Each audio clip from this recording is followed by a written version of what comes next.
Have you spent your life being kind, only to find that as the years pile on, that kindness makes you an easy target?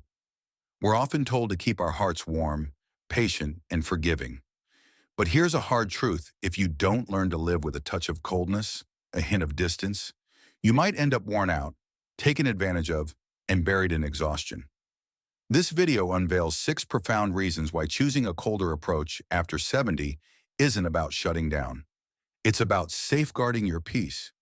Each of these 6 lessons stems from realizations many of us come to late in life that being too open, too emotional, or too accommodating can quietly dismantle the life you've worked so hard to build.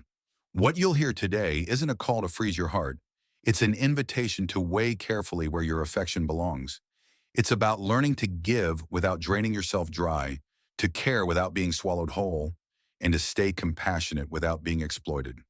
Stay with us until the end, because one of the final insights might just reshape how you view the years ahead. It's a truth most don't grasp until time is nearly gone, and once it clicks, you'll wish someone had pointed it out sooner. Let's dive in. Number 1, emotional distance shields your serenity. Past 70, serenity becomes a treasure beyond measure, and one of the surest ways to preserve it is by letting go of emotional ties that once seemed vital. Emotional distance doesn't mean you stop loving, it means you decide where your love lands.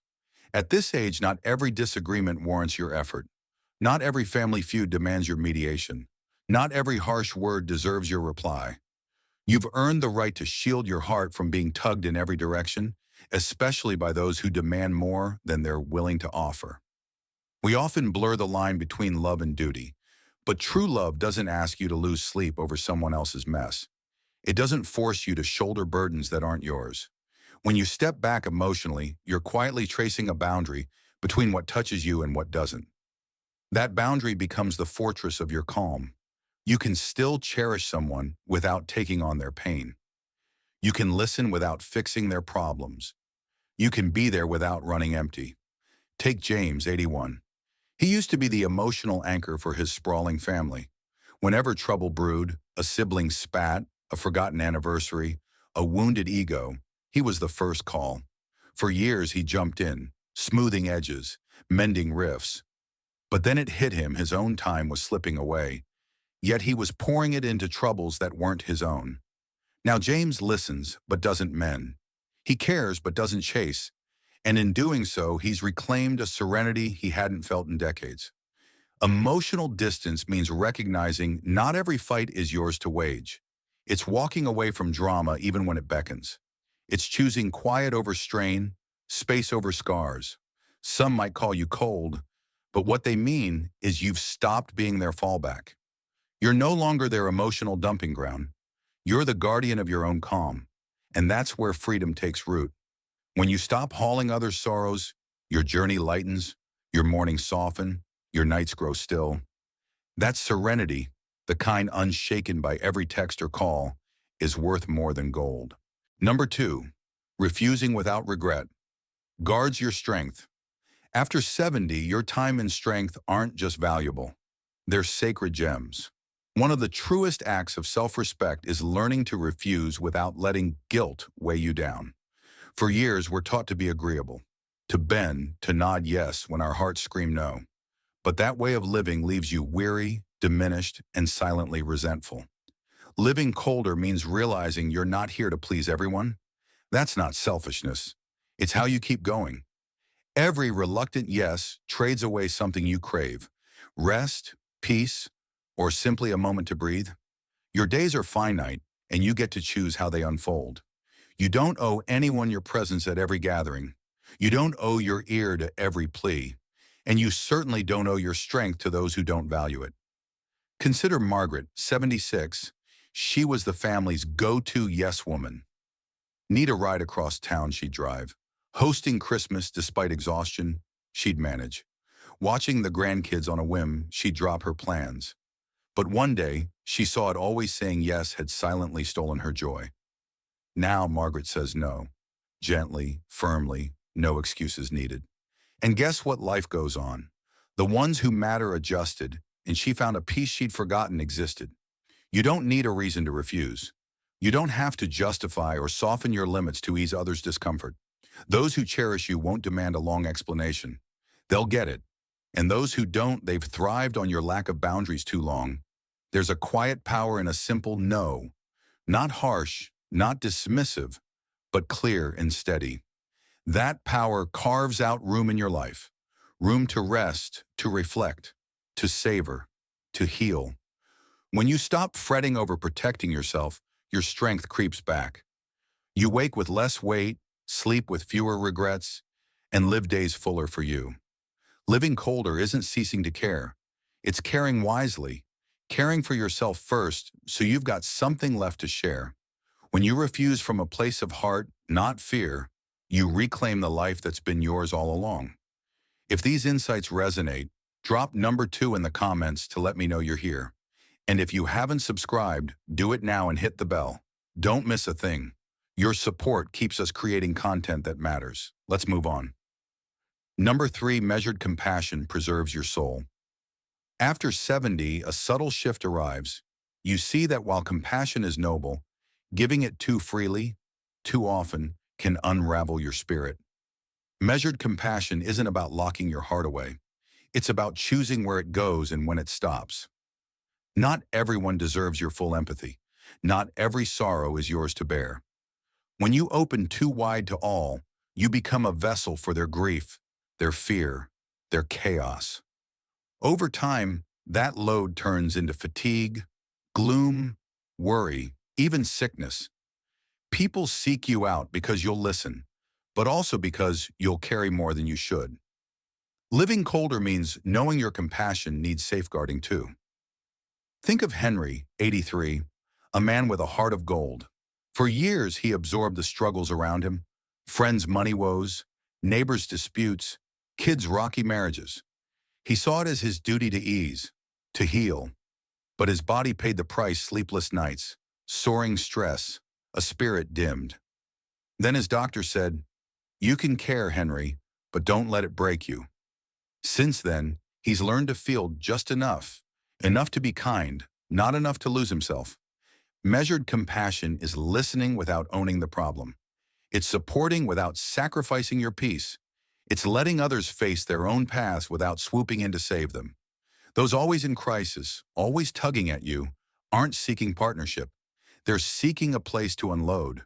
At this age, you can say, no more. When you ration your compassion, life sharpens. You react less, drown less. You gain room for health, joy, passions, and what truly counts. Those who value you will honor your limits. There's a silent beauty in this coldness, not rejection, but a keeping of your soul clear, your heart steady, your spirit strong. Number 4, guarding your time lifts your worth. Past 70, time is a treasure beyond compare. Every hour holds deep meaning. Every day is a rare gift, and every minute can lift you up or drag you down. That's why you must stop handing your time out so freely. Guarding it isn't selfish, it's recognizing its true worth. Living colder means not letting the unworthy claim your hours. Recall how often you've agreed, only to regret it midstream. Endless small talk, errands that weren't yours, gatherings that left you hollow. You thought giving time was kindness, but holding it back is wisdom. Take Ellen, 78. Her calendar used to overflow with every invite: church groups, family duties, coffee meetups. She was always there, always busy, but she noticed something: those packed days didn't fill her. They drained her.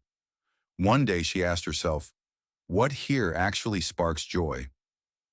The answer: not much. So she started declining, picking her moments wisely. Now her schedule's lighter, but her heart's fuller. Your time should mirror what you hold dear. It should nourish you, not sap you. If it doesn't, step back. No explanations, no permission needed. Those who respect you will see your hours matter. Guarding your time reveals who's been draining you. Once you see it, there's no going back. There's peace in an unburdened day, healing in owning your mornings. That's how you affirm your worth, by saying, my time is mine. If this strikes a chord, comment number 4 below. And if you're not subscribed, join us and ring the bell. We need your support to keep going. Onward we go. Number 5, refusal fortifies your personal space age brings a unique strength, not in body, but in soul. And one mark of that strength is refusing without apology. After 70, your personal space isn't just a preference.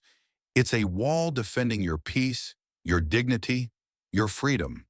Living colder means seeing that guarding your space is essential, not rude. People often mistake kindness for availability.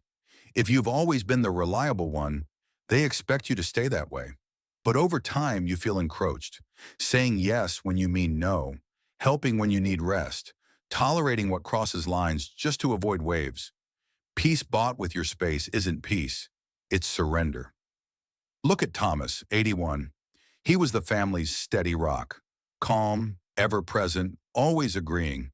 But he saw his generosity wasn't valued. It was assumed. Refuse a favor shock. Voice a limit dismissal. One day he stopped answering calls that only brought demands. He refused and freedom followed. Not anger, just relief. Your space isn't a barrier. It's a gate you control. Refusal isn't coldness. It's defending what you've built. People learn who they can't overstep. Those who don't fade away, a blessing, not a loss. You're not here to appease. You're here to live the years you've earned. Number 6. Letting go of outcomes brings true ease. After 70, there's a quiet magic in releasing the need to control it all. Living colder isn't detachment. It's emotional clarity, knowing your ease doesn't hinge on everything aligning your way. That's the deepest freedom. In youth, we exhaust ourselves fixing others, fretting over words, brooding over what-ifs. Age shows us worry changes nothing. Letting go isn't quitting. It's stepping back to breathe. Sarah, 84, used to lie awake over her kids' lives, debts, divorces, stubborn choices. Then she saw her fretting didn't help them. It hurt her. She chose to love without steering, and her soul grew lighter than ever. When you release outcomes, you reclaim time, energy, joy. You don't need perfection or approval. You stay steady while others spin. That's living colder, not aloof, but at ease. True ease lies not in control, but in letting go when it counts. If this moves you, comment number 6 below and subscribe to keep us going. Let's wrap up. Closing thoughts. Living colder after 70 isn't locking your heart or building walls. It's choosing clarity over clutter, ease over pleasing, limits over burnout. You've lived, learned, lost, and loved. Now you decide what's worth it. Share below what hit home for you. We're eager to hear. Thanks for being here. See you next time.